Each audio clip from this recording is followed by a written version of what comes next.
Hi friends, welcome back to Kiran fact sports channel. IPL 2024 and ఇప్పటి వరకు ఎన్ని seasons జరిగినా కూడా ఆర్సీబీ ఎప్పుడు కప్ గెలవలేదు.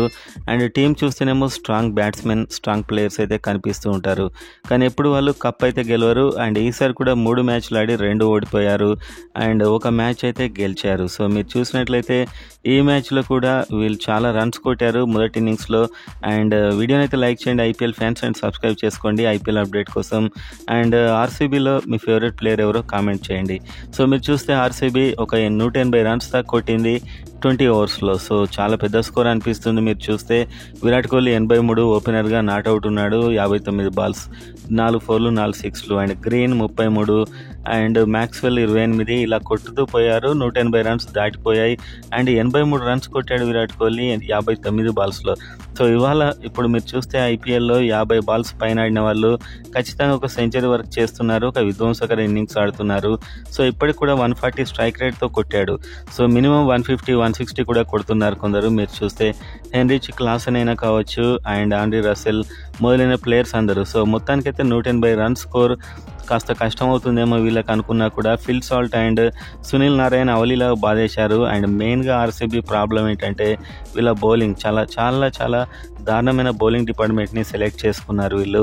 సిరాజ్ ఎప్పట్లానే వీళ్ళకు ఉంటున్నాడు, కాకపోతే 15 యావరేజ్తో రన్స్ ఇచ్చాడు. అండ్ యష్ దయాల్ పర్లేదు. అండ్ యాక్చువల్గా యష్ దయాల్ గుజరాత్ టైటాన్స్లో వద్దనుకొని విడిచిపెట్టిన ప్లేయర్ని వీళ్ళు కొన్నారు. అయినా మిగతా వాళ్ళతో పోలిస్తే బెటర్గానే బౌలింగ్ చేస్తున్నాడు. అండ్ అజారీ జోసెఫ్, సో ఇన్ని కోట్లు పెట్టి కొన్నారు ఇతన్ని. 17 స్ట్రైక్ రేట్తో ఇతను అయితే ఎకనామిక్తో రన్స్ ఇస్తున్నాడు. సో ఇన్ని మ్యాచ్లు ఫెయిల్ అయినా ఇతను తీసుకుంటున్నారు, అది చాలా ఆశ్చర్యం. And Vaishakh and green, so చాలామంది ప్లేయర్స్ ఉన్నారు. బౌలింగ్లో అయితే ఎఫెక్టివ్ లేదు. స్పిన్ అయితే మరీ దారుణం. స్పిన్లో వీళ్ళ మెయిన్ ప్లేయర్ ఇప్పుడైతే మయాంక్ డాగర్, ఎస్ఆర్హెచ్ నుంచి వెళ్ళిన ప్లేయర్. అండ్ అదేవిధంగా వీళ్ళకు రీస్ టోప్లే లాంటి ఒక మంచి బౌలర్ ఉన్నాడు, అతనికి ఛాన్స్ ఇవ్వట్లేదు. ఆకాష్ దీప్, అతనికి ఛాన్స్ ఇవ్వట్లేదు. ఫెర్గూసన్ ఉన్నాడు.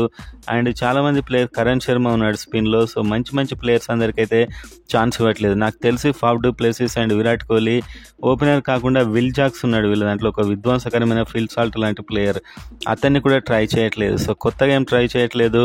అండ్ స్పిన్ డిపార్ట్మెంట్లో అసలు ప్రత్యర్థి బ్యాట్స్మెన్ ఇబ్బంది పెట్టే ప్లేయరే లేడు. టామ్ కరెన్ ఉన్నాడు, అతన్ని కూడా తీసుకోవట్లేదు.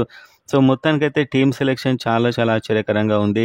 బౌలింగ్ డిపార్ట్మెంట్లో అయితే అత్యంత వీక్గా కనిపిస్తున్నారు. సో మొత్తానికి ఒక 83 రన్స్ కొట్టాడు విరాట్ కోహ్లీ, కానీ ఇంకొంచెం విధ్వంసకరంగా ఆడాల్సి ఉండే. అండ్ గ్రీన్, మ్యాక్స్వెల్ వీళ్ళెవరు కూడా తన స్థాయికి దగ్గర పర్ఫార్మెన్స్ అయితే ఇవ్వట్లేదు. సో ఫస్ట్ ఇన్నింగ్స్లో బౌలింగ్ అనుకూలించినా కూడా సెకండ్ ఇన్నింగ్స్లో వీళ్ళ బౌలర్స్ మరీ తేలిపోయారు. సో మొత్తానికి ఆర్సీబీకి ఈసారి బౌలింగ్ సమస్య అయితే ఉంది. హర్షల్ పటేల్, యుజ్వేంద్ర చహల్ మొదలైన మంచి బౌలర్స్ని వదిలిపెట్టడం వల్ల ఈ పరిస్థితి ఎదురైంది. ఇంకా మంచి ప్లేయర్స్ ఉన్నారు, కానీ వీళ్ళు సెలెక్ట్ చేయట్లేదు. చాలా ఆశ్చర్యకరంగా అదే ప్లేయర్స్తో వెళ్తున్నారు. సో మొత్తానికి ఈ సిరీస్లో చూస్తుంటే ఆర్సీబీ బౌలింగ్తో వాళ్ళకు ఖచ్చితంగా ఫ్యూచర్ అయితే కనిపించట్లేదు. అండ్ వీళ్ళ స్పిన్నర్ అయిన షాబాద్ అహ్మద్ అండ్ అదేవిధంగా వనిందు హస్రంగా ఇద్దరిని కూడా ఎస్ఆర్హెచ్ తీసుకుంది. సో మంచి ప్లేయర్స్ వాళ్ళని కూడా వదిలిపెట్టారు. అండ్ ఎస్ఆర్హెచ్ వీళ్ళ ఆల్ టైమ్ రికార్డును కూడా బ్రేక్ చేశారు 277 కొట్టి. సో మొత్తానికైతే ఆర్సీబీ ఈసారి అన్ని సీజన్స్ కన్నా కాస్త డల్గానే కనిపిస్తుంది బౌలింగ్ డిపార్ట్మెంట్లో.